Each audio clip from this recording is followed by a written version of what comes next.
Good morning, good afternoon, good evening, wherever you are. This is Gary Wright, Director of ISITC Europe.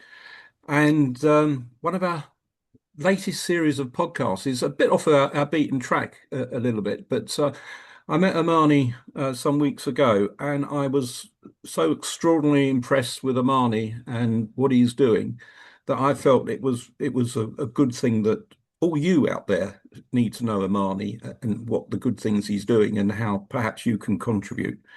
So, Amani, can I get you to do an introduction to yourself, if I can be so bold? Yes, thanks for having me, Gary. And yeah, I agree. It was lovely to meet you at that event. And it was a moment of serendipity, right? It was just someone said, "Hey, we should go talk to those guys over there," and here we are.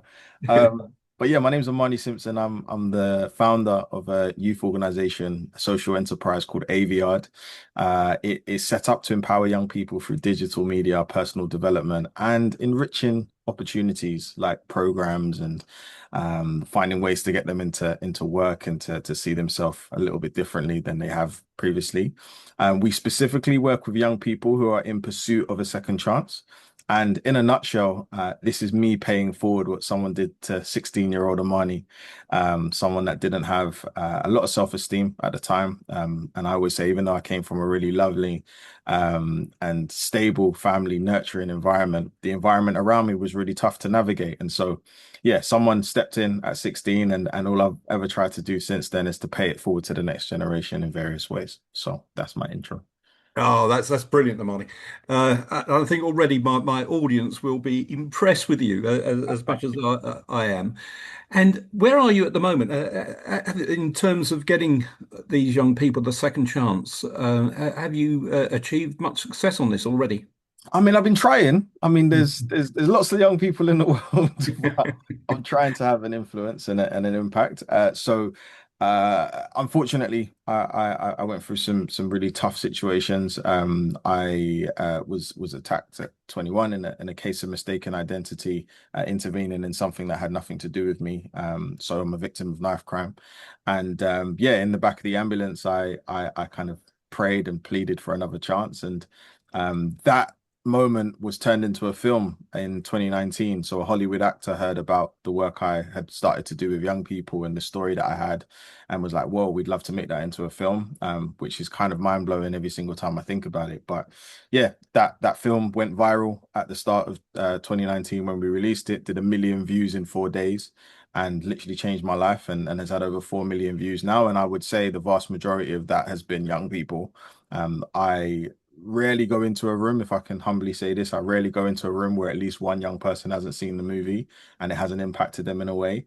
Because I think what the vision behind the film when they wanted to make it was to show another side to some of the challenges that young people have, and the fact that it is possible to turn your life around and find peace and purpose and things like that. And so, yeah, I would say that was the first opportunity I had in order to work with young people. So a few million young people know my story is definitely a blessing.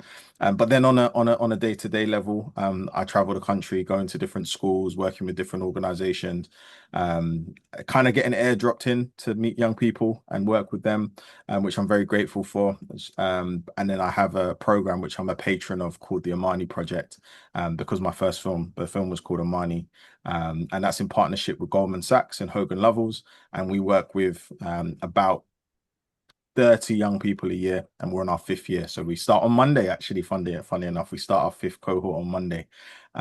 So yeah, everything I do is about trying to guide, inspire, and uplift young people and those that are from really tough starts, letting them know that it's possible for something else to happen in their life. And I mean, you mentioned you're traveling up and down the length of the country. That was going to my question was: is this a sort of a London centric, or do you see this as a sort of a nationwide approach to get lots of young people around the country that are probably suffering more now than ever before, giving them a chance? Yeah, I definitely think this is a nationwide challenge. If not, in fact, actually, I have some digital projects that we're working on that I definitely think will scale to wider than the UK, thinking about, Europe and Africa as places that young people definitely need that uplift as well. But yeah, primarily based on our current footprint and team capacity, we're focused in London. And yeah, I guess when I go into schools, again, that could be anywhere. Schools could say, I want you to come up to Liverpool or organization, for example, and I'll travel up there. But I think, back to what I was speaking about with the digital side of things, I think that's where the greatest opportunity lies in this generation. I haven't seen a coherent attempt just yet for that digital youth work and digital youth infrastructure space to be innovated. Just yet. I think there's still a little bit of apprehension around using AI and engaging young people. So a lot of the work that I'm doing at the moment is speaking to leaders and in the sector and agencies like that work with young people to think about how do we safeguard young people digitally, but then also find ways to empower them through their devices that enable them to develop a sense of hope and that sense of I can do better. I've got a sense of agency and I can set my goals, achieve my goals, and then move towards something. So that's where a lot of our work is focused at the moment. Right, Yeah. so this is the outreach you're doing. So it's a mixture of digital and personal engagements around schools and Yeah. what have you. Is there a way that if we had some young people that were listening, seeing this podcast now, that they could get in contact with you? Is there a way that they can do that? Yeah, I mean, look, I mean, the beauty of social media is that within reason, most people are accessible. And what I always say to kind of caveat that is that the probably the best way is always to try and go for our website, so aviard.co.uk, where someone in my team will put it in front of me if I don't see it.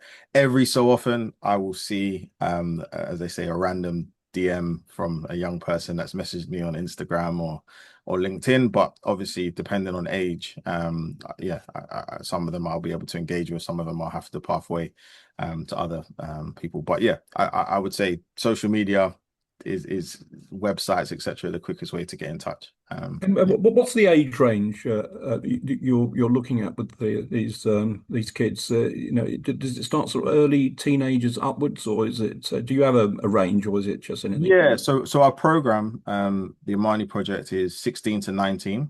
But then obviously when I go into schools, I've worked with, I mean, to be honest, as young as year 5 upwards. I'd say this kind of sweet spot is that secondary age, so year 8 to kind of year 10. I'd say I spend a lot of time with that year group.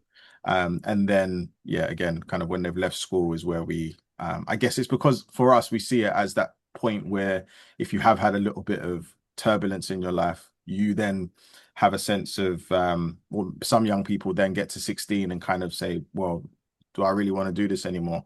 And so that's where I think we do our best work, is when a young person is, what's that? There's a saying, you can take a horse to water, but you can't make it drink. Yeah. And so, in school, sometimes you're kind of forcing the young person to drink the water, drink the water. And they're just like, I don't want to do this. But at 16, they're like, yeah, Yeah. maybe the water was okay, and so that's where we can then say, hey, like, Yeah. second chances is fine, come, we'll support you. So that's where we Yeah, do. I mean, we see this this week, the amount of young people that are struggling for employment. They're coming Yeah, out of schools and universities in some cases, and they're struggling for employment. And this is a bad thing for the future of our society. That giving people a second chance, they've got to have a first chance first. And 100%.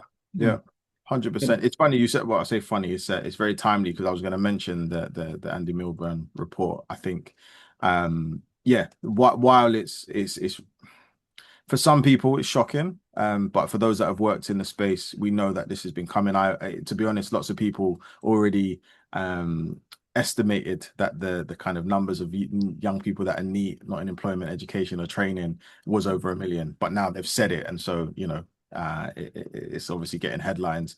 But I would say that at the same time, for those of us that are willing to step up and try and contribute to shifting the system, it's an amazing once in a generation opportunity And as one of my favorite humans in the world, one of my mentors, Lord Hastings, always tells me, never waste a good crisis. And yeah, so definitely, again, with what we're doing with the digital platform and thinking about how we scale the program that we've got that's running and is in its fifth year now, it's how do I contribute in my own way to shifting that, to helping young people be prepared for employment? How do I then work with employers in order to ensure that the pathways in are clear, and then the culture within the organization actually is able to support and empower that group of young people that have previously not seen themselves in these spaces. So yeah, great opportunity. Really sad that we've got here. Wish we didn't have to, but we're gonna shift it. That's the only option we have. We can't allow it to get worse. Well, we've got to bounce. History says that when we get into a really down period, and we are in a very down period at the moment, then bounce always comes, and Yeah. but that comes from effort, you know. It's and people like you, leaders that can lead and people can follow, and so. Um, right, I'm going to continue this in our second part, so stay with us, and I'll continue our discussion with Amani in part two. So bye bye for now.